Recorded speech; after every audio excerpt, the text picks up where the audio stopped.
عن أبي سعيد الخدري رضي الله تعالى عنه أن النبي صلى الله عليه وسلم قال: كان في من كان قبلكم رجل قتل 99 نفسا فسأل عن أعلم أهل الأرض فدل على راهب فأتاه فقال: إنه قتل 99 نفسا فهل له من توبة؟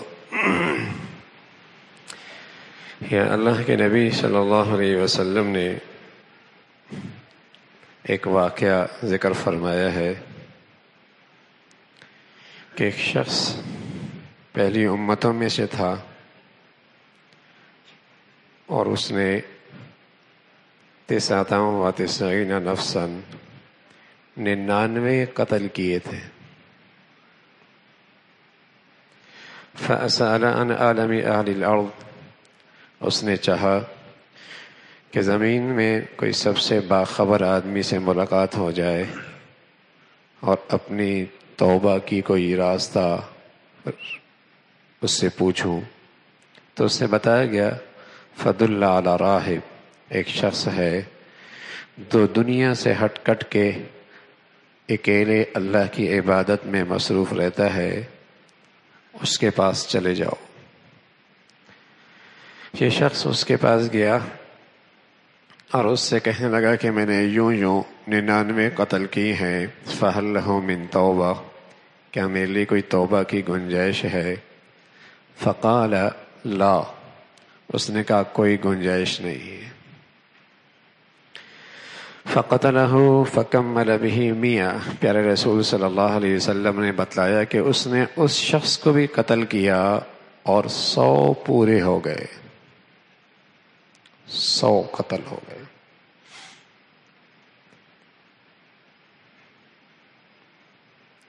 ثم سأل عن عالم اہل الارض، پھر اس نے چاہا کہ کوئی ایسا عالم مل جائے جو بڑا عالم ہو، زمین کا سب سے بڑا علم رکھنے والا.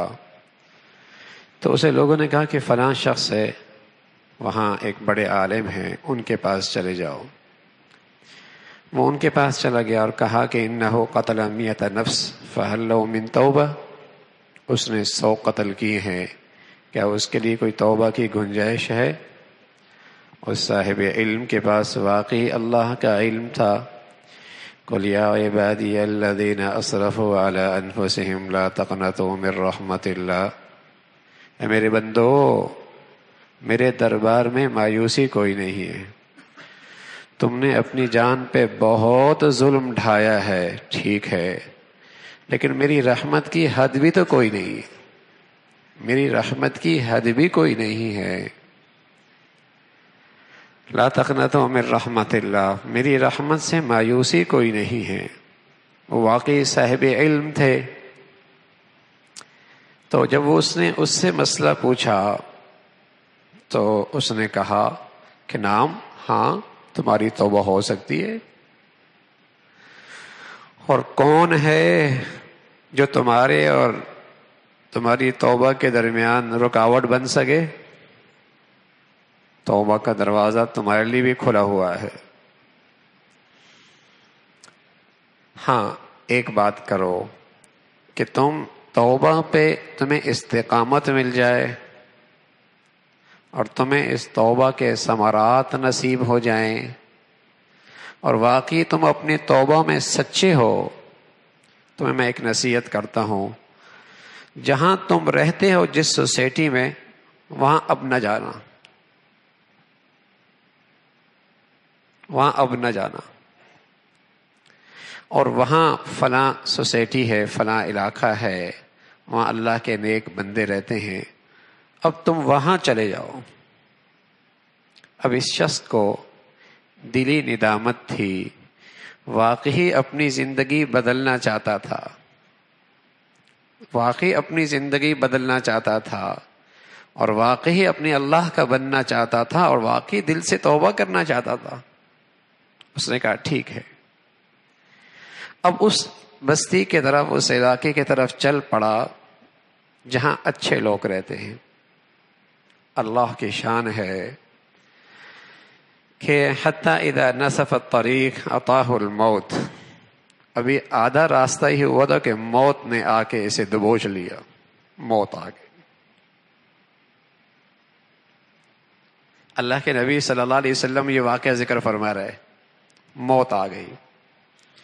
فاختصمت فیہ ملائکۃ الرحمہ و ملائکۃ العذاب. ادھر سے رحمت کے فرشتے، ادھر کے عذاب کے فرشتے. ہم اسے لے جائیں گے، ہم اسے لے جائیں گے، ہم اسے لے جائیں گے. وہ کہہ رہے ہیں ہم اسے لے جائیں گے. رحمت کے فرشتے بھی آ گئے، عذاب کے فرشتے بھی آ گئے.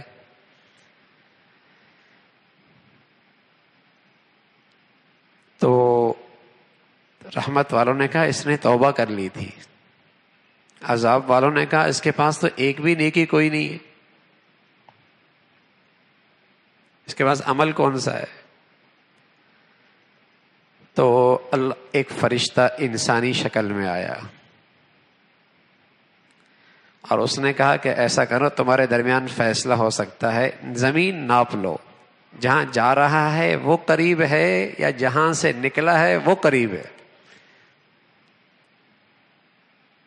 تو رسول اللہ صلی اللہ علیہ وسلم نے بتایا کہ اللہ نے زمین کو حکم دیا جو اچھے لوگوں کا طرف تھا کہ تم سکڑ جاؤ، سکڑ جاؤ. اور جہاں سے وہ نکلا تھا اسے حکم دیا کہ تم ذرا اور پھیل جاؤ. جب ناپا گیا تو ایک بالش وہ قریب تھی جہاں یہ توبہ کر کے جا رہا تھا. تو فیصلہ ہوا اسے رحمت کے فرشتے لے جائیں گے. یہ اللہ کے نبی صلی اللہ علیہ وسلم نے واقعہ بتایا ہے. ما یستفاد من الحدیث، اللہ کے نبی کے اس حدیث اور ان باتوں سے کیا ملا؟ ایک طرف تو قتل جیسا گناہ جس کے بارے میں اللہ نے کہا ہے وَمَن يَقْتُلْ مُؤْمِنًا مُتَعَمِّدًا فَجَزَاؤُهُ جَهَنَّمُ خَالِدًا فِيهَا وَغَضِبَ اللَّهُ عَلَيْهِ. جو کسی مسلمان کو جان بوجھ کے قتل کرے جہنمی ہے، اللہ کے اس پہ غضب ہے. پیارے رسول صلی اللہ علیہ وسلم فرمایا کرتے تھے کہ 7 ہلاک کر دینے والے گناہوں سے اپنے آپ کو ہمیشہ بچاؤ. اور فرمایا لگے یا رسول اللہ وہ کون سے ہیں 7؟ فرمایا الشرک باللہ، ایک اللہ کے ساتھ شرک کرنا. دوسرا والسحر، جادو کرنا. تیسرا وقتل النفس التي حرم اللہ، اور کسی کو ناحق قتل کرنا. اور چوتھا ہے یتیم کا مال کھانا، اور پانچواں ہے سود کھانا، اور چھٹا ہے میدان جنگ میں پشت پھیر کے بھاگنا، اور ساتواں ہے کسی پاک دامن عورت پہ تہمت لگانا. نیک سیرت پاک دامن عورت پہ تہمت لگانا. فرمایا یہ وہ گناہ ہیں جو آدمی کو ہلاک کر کے رکھ دیتے. اتنا بڑا گناہ ہے، اتنا بڑا گناہ ہے کہ کس درجے کا گناہ ہے کہ ہمیشہ کے لیے جہنم ہے. اس کے لیے حضرت ابن عباس فرمایا کرتے تھے رضی اللہ تعالیٰ عنہ، آدمی کی دین کی بربادی کے لیے یہی کافی ہے کہ اس کا ہاتھ کسی مسلمان کے خون سے آلودہ ہو جائے. اس کے دین کی بربادی کے لیے یہی کافی ہے. اس وقت تک اس کا دین کا دائرہ محفوظ رہتا ہے جب تک کہ اس کی زندگی میں یہ گناہ نہ ہو، پھر اس کی بربادی شروع ہے. ایسا ناحق قتل ہے. اب ایک طرف تو یہ قتل ہے، دوسری طرف بتانا یہ چاہ رہا ہوں کہ ایک نادان مسئلہ بتا رہا ہے کہ تیری معافی کوئی نہیں ہے. یہ مزاج بن گیا نا کہ دین کے معاملے میں ہر شخص رائے دیتا ہے، ہر شخص رائے دیتا ہے. حالانکہ اس بیچارے کو غسل کے فرائض کا پتہ نہیں ہوگا،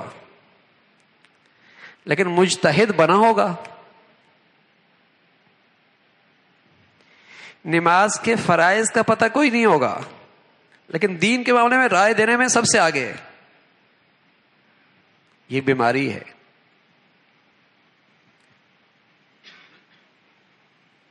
جابر فرمانے لگے رضی اللہ تعالیٰ عنہ، ہم ایک سفر میں تھے تو ہم میں سے ایک شخص کے سر پہ زخم ہو گیا، اس کے سر پہ زخم ہوا اور اس پر غسل بھی فرض ہو گیا۔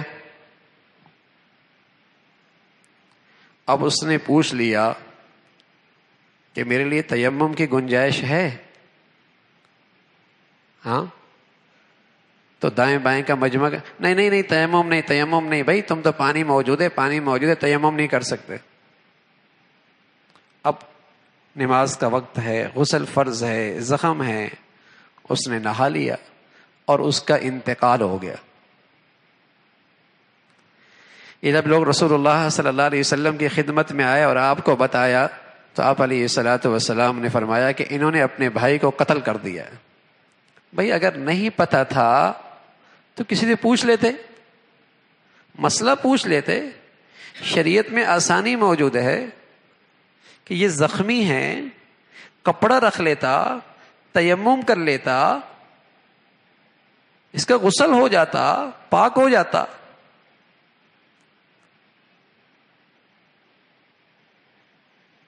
لیکن مسئلہ بتا دیا اور غلط بتایا، غلط مسئلہ بتایا، گمراہی ہوئی۔ جتنے لوگ اس راستے پہ چلے سب وبال اس پر ہے جس نے وہ مسئلہ بتایا۔ اور دوسری طرف سبحان اللہ،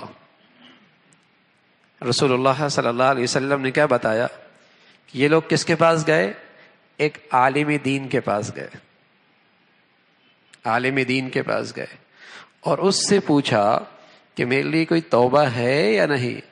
تو انہوں نے فرمایا تیرے راستے میں کون سی چیز رکاوٹ ہو سکتی ہے؟ توبہ کا دروازہ کھلا ہے۔ سبحان اللہ۔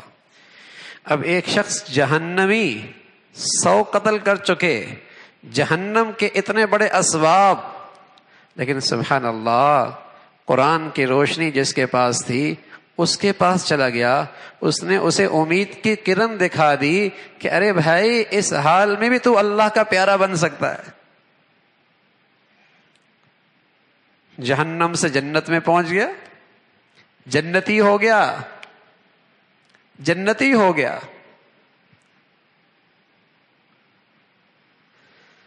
اس لیے رسول اللہ صلی اللہ علیہ وسلم فرمایا کرتے تھے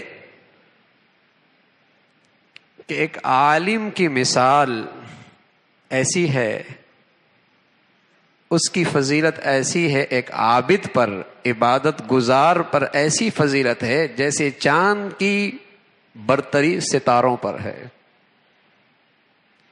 جب مسلمانوں میں دین کی قدر ہوا کرتی تھی تو دین کے علم کی بھی قدر تھی اور دین کے عالم کی بھی بڑی قدر ہوا کرتی تھی۔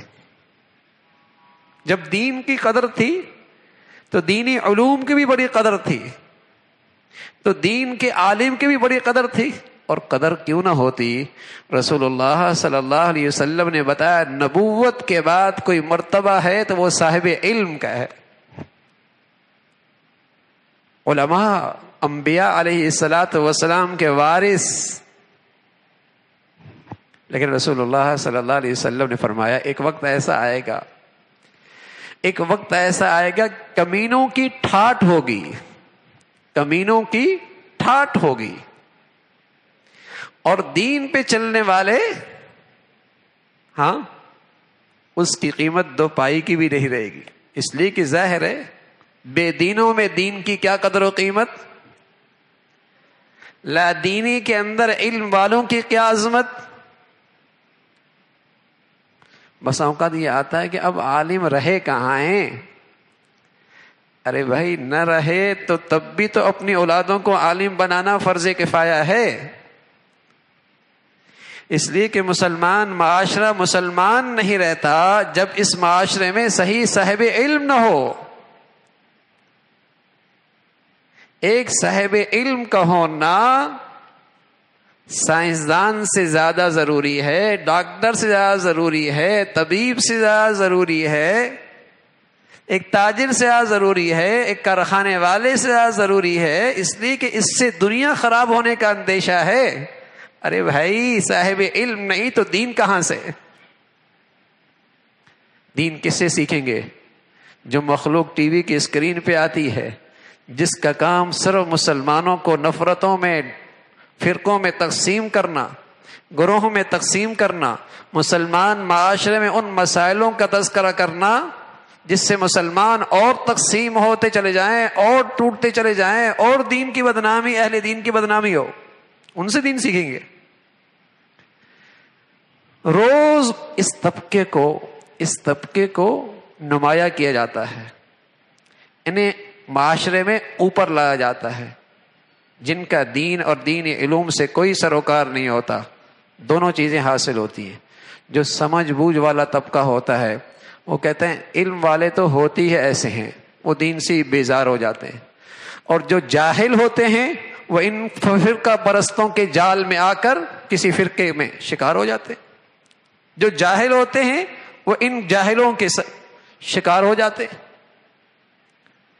امت کس ٹوٹ پھوٹ کا شکار ہے، لیکن آپ دیکھیں فرقہ پرستی ہے، گروہ بندی ہے، اور انہی کو بدقسمتی سے نمایاں کیا جاتا ہے،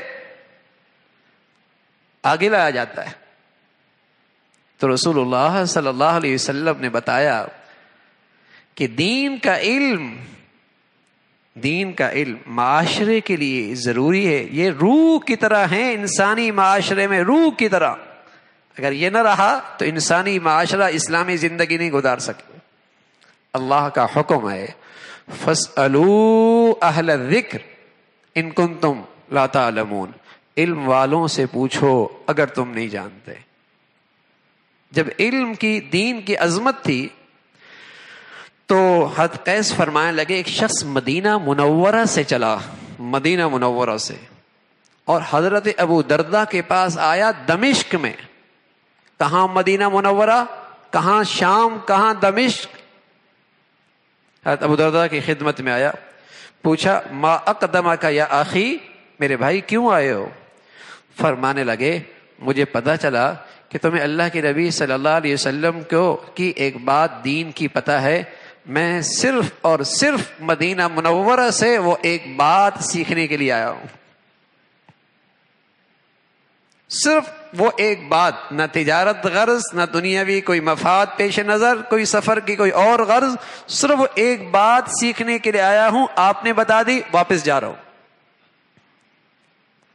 اس لیے رسول اللہ صلی اللہ علیہ وسلم فرمایا کرتے تھے من سلک طریقا یبتغی بہ علما، جو اس لیے سفر کرے کہ اللہ کے دین کا علم سیکھے، اللہ اس کے لیے جنت کا راستہ آسان کر دیتے۔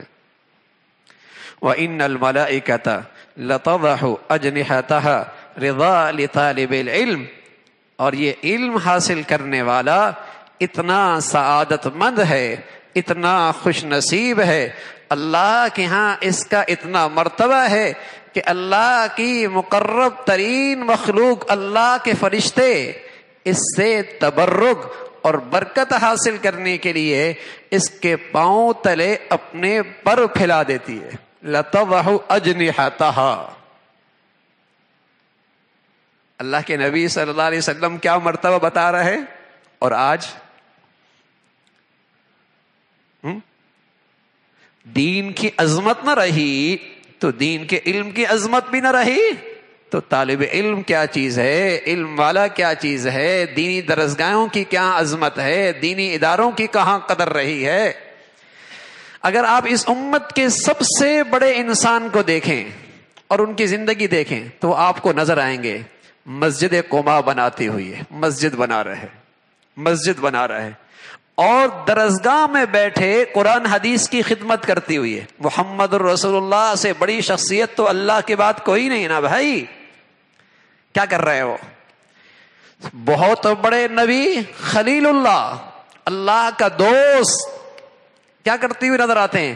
اللہ کا گھر بناتی ہوئی نظر آتے ہیں، بیت اللہ، جنہیں اللہ نے نبوت کا تاج بھی دیا اور ساری دنیا کی بادشاہت بھی دی، وہ کیا کرتی ہوئی نظر آئیں گے؟ مسجد اقصی بناتی ہوئی نظر آتے ہیں۔ اور آج کے جن کی ٹھاٹ باٹ ہے انہیں دیکھیے، وہ سینما بناتی ہوئی نظر آئیں گے، کلب بناتی ہوئی نظر آئیں گے، گراؤنڈ بناتی ہوئی نظر آئیں گے، لہو لعب کے تماشوں میں نظر آئیں گے، اور انہی کی ٹھاٹ ہے۔ حضور علیہ الصلوۃ والسلام فرمایا کرتے تھے وساد القبیلۃ فاسقہم وکان زعیم القوم ارذلہم، قوم کا لیڈر سب سے بدترین آدمی لوکا ابن لوکا، کمینہ کا بیٹا، وہ قوم کا وڈیرا بن جائے گا، قوم کا لیڈر بن جائے گا، جو جتنا بے حیا ہے، جتنا بدکار ہے۔ جب دین کی عظمت نکلے گی، دین والوں کی عظمت نکلے گی، علوم نبوت کی عظمت نکلے گی، تو معاشرے کا سب سے گھٹیا آدمی، اسے سب سے بڑا پروٹوکول ملے گا، اسے سب سے بڑا ایوارڈ ملے گا۔ عزت کے سارے معیار بدل گئے، عزت کے سارے پیمانے بدل گئے۔ رسول اللہ صلی اللہ علیہ وسلم تو بتا رہا ہے دین بڑی چیز ہے، تو دین کا علم بھی بہت بڑی چیز ہے۔ اور جہاں دین کے علم کے افراد سازی ہو رہی ہے، افراد تیار ہو رہے ہیں، وہ درسگاہیں بہت عظیم ہیں، وہ درسگاہیں بہت عظیم ہیں۔ تو رسول اللہ صلی اللہ علیہ وسلم نے فرمایا ان العلماء ورثۃ الانبیاء، علماء انبیاء کے وارث ہیں، اور انبیاء درہم اور دنانیر نہیں چھوڑتے، علماء انبیاء تو علم چھوڑتے ہیں، اور وہ بڑا نصیب والا ہے جیسے انبیاء کا علم کا یہ حصہ نصیب ہو گیا، وہ بڑا نصیب والا ہے۔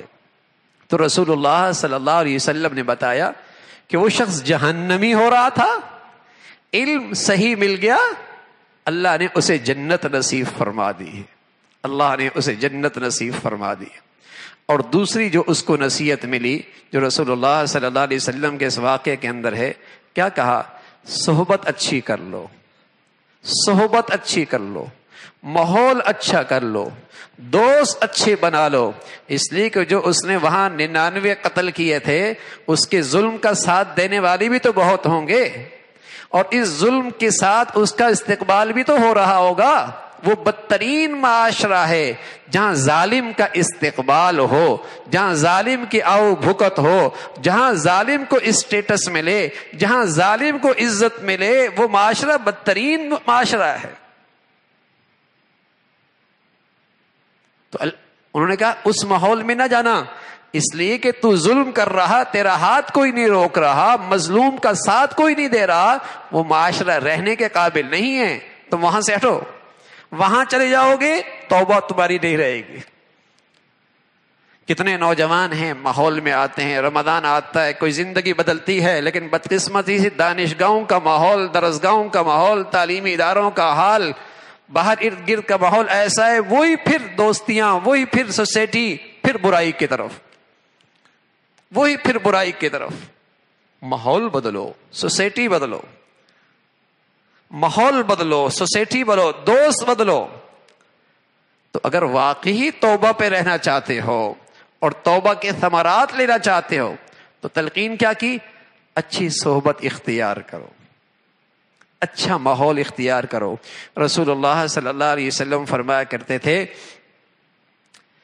کل انسان علی دین خلیلی فلینظر الی من یخالل، آدمی اپنے دوست کے دین پر ہوتا ہے، دیکھ لو اس کا دوست کیسا ہے، وہی عادات اس کے اندر آ جائیں گی، وہی خوبیاں، وہی اعمال اس کے اندر آتے چلے جائیں گے، دوست کیسا ہے۔ اس لیے اچھے دوست بناؤ، نیک سیرت، پاک دامن، پاکیزہ، عفیف، اور کم سے کم درجے کا اچھا مسلمان جس کی آدمی صحبت اختیار کرے، کم از کم وہ ہو کہ جس کے سامنے اللہ کی نافرمانی کرتے ہوئے اسے حیا آتی ہو، یعنی اس کی ذات اسے گناہ سے روک دے کہ یار یہ ہے، اس کے سامنے اللہ کی نافرمانی نہیں کر سکتا۔ یہ کم سے کم آخری درجے کی اچھی صحبت ہے۔ کم از کم میرا اٹھنا بیٹھنا ایسے لوگوں کے ساتھ ہو کہ جن کے ساتھ اٹھتے بیٹھتے مجھے حیا آئے کہ یار اللہ کی نافرمانی اچھی نہیں لگے گی۔